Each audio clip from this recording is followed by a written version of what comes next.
So, what's up mga ka-tech vlog? Sa mga first update naman po tayo dito sa ating latest Oppo phones this 2023. So, starting off, Oppo A17 key. So, ito pong yung mga specs. Naka Android 12 na po siya sa kanyang software and meron po tayong 6.56 inch HD IPS LCD display na naka 60Hz sa kanyang refresh rate, and sa kanyang main camera, naka single camera naman po siya dito. Meron po siyang 8MP sa kanyang main camera and 5MP for the selfie camera. And sa kanyang processor na meron po tayong MediaTek Helio G35 at the price of 5,999. May 3 gigs of RAM na po kayo and 64 internal storage. So sa kanyang battery, isaabot po to ng 5,000 mAh capacity sa kanyang battery. So next naman po tayo, punta naman tayo dito sa Oppo A17. So nag-price drop po siya dito at 7,999, 7,499 na lang siya ngayon. At 4 gigs of RAM and 64 internal storage. So sa kanyang software is meron po tayong Android 12, and sa kanyang display na aabot sa 6.56 inch HD IPS LCD display. And sa kanyang refresh rate na aabot sa 60Hz. Meron na po tayong dual camera dito, may 50MP plus 2MP. And for the selfie camera, isaabot po siya ng 5 megapixel. And sa kanyang battery capacity na merong 5,000 mAh capacity sa kanyang battery and may 10 watts fast charging. So ito po yung mga full specs niya. So ating Oppo A17. So next naman po tayo.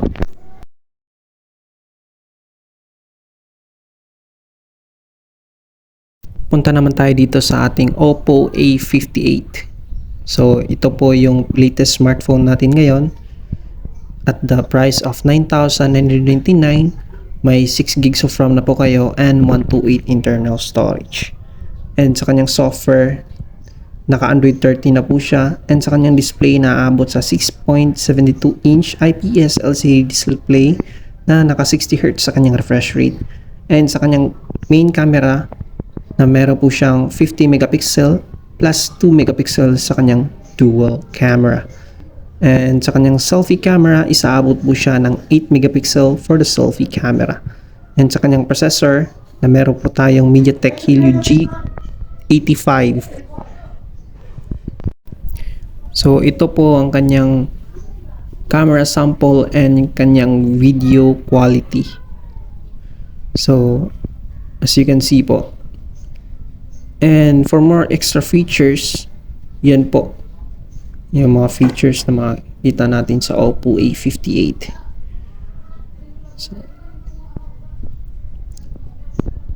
So yan na po yung ating full specs sa ating Oppo A58. So punta naman tayo dito sa ating Oppo A78. So ito po yung mga full specs sa ating Oppo A78 at the price of 14,999 down to 13,999. Ito po yung mga full specs niya and kanyang price list update. So, and sa kanyang software is naka Android 13 na po siya, and sa kanyang display na meron po tayong 6.43 inch HD AMOLED display na naka 90Hz sa kanyang refresh rate, and sa kanyang main camera na meron po tayong 50 megapixel MP, 2 megapixel for dual or rear camera, and 8 megapixel for the selfie camera. And sa kanyang processor na meron po tayong Snapdragon 680 with 5,000 mAh capacity sa kanyang battery, up to 67 watts charging rate. So magkaiba po yung specs nito sa 4G at 5G. So 4G po to, Oppo A78 4G, di po siya 5G. So ito po yung full specs niya and kanyang price. So next naman po tayo, punta naman tayo dito sa ating Oppo Reno 8T. So at the price of 18,999, may 8 gigs of RAM na po kayo and 256 of internal storage. So sa kanyang software, updated na po siya, Android 13 na po. And sa kanyang display na abot sa 6.4 inch FHD AMOLED display na naka 90Hz sa kanyang refresh rate. And sa kanyang main camera, naka triple setup camera po siya. Meron po tayong 100 megapixel, 2 megapixel, and 2 megapixel. And sa kanyang selfie camera, naabot sa 32 megapixel for the selfie cam. And sa kanyang processor na meron po tayong MediaTek Helio G99. And sa kanyang battery, naabot sa 5,000 mAh capacity sa kanyang battery with 33 watts charging rate. Ito yung full specs and kanyang price. So, next naman po tayo mga ka-tech vlog. Punta naman tayo dito sa ating mga latest smartphone this 2023. Si Oppo Ace 98 5G.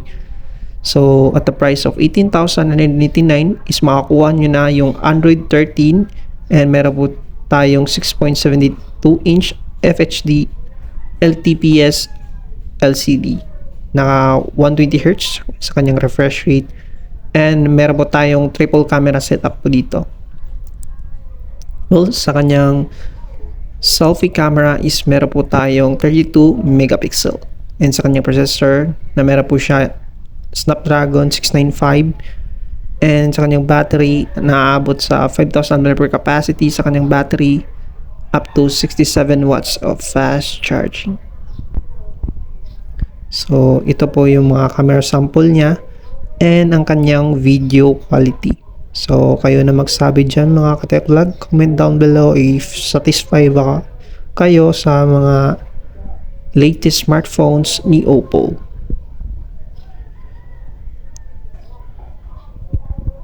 So next naman po tayo mga ka-tech vlog, punta naman tayo dito sa ating Oppo Reno 10 5G at the price of 23,999.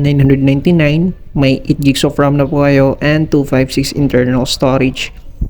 So sa kanyang software, updated na po siya, naka Android 13 na po to. And sa kanyang display, na abot sa 6.7 inch FHD AMOLED display na naka 120Hz sa kanyang refresh rate.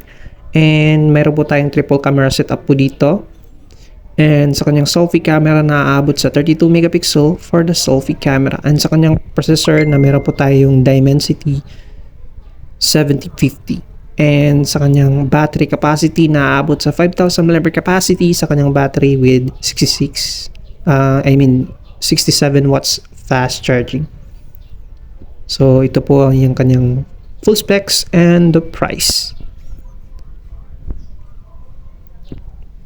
So next naman po tayo, punta naman tayo dito sa ating Oppo Reno 10 Pro 5G. Starting price of 29,999. Meron na pa kayong 12GB of RAM and 256 internal storage. Sa kanyang software, isaabot po siya ng Android 13. Meron po siyang 6.7 inch FHD 3D curved AMOLED display na meron po siyang 120Hz sa kanyang refresh rate. And sa kanyang main camera, naka triple camera setup na po siya dito. And for the selfie cam is meron po siyang 32 megapixel. Ang meaning po ng AF is auto-focus selfie camera. So mas stable and mas crisp yung kuha niya. And sa kanyang performance, na meron po tayong Snapdragon 778G. Sa kanyang battery capacity, na abot sa 4,600 with 80 watts. So that's all for videos for today. Thank you guys. Peace out.